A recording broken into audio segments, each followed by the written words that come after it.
incorporate custom details into odd spaces and things that happen. As a remodeler, we're working with existing walls and existing spaces. So sometimes we have to kind of come up with creative ways to finish something up to make it look really special.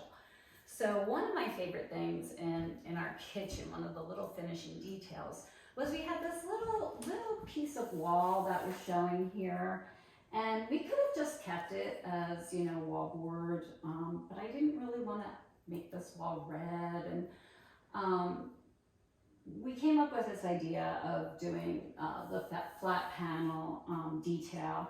And what I love is that it kind of just looks really pretty with the 3 panels on this side of the cabinet too, and it just gives a little classic elegance to what could have just been a simple plain wall.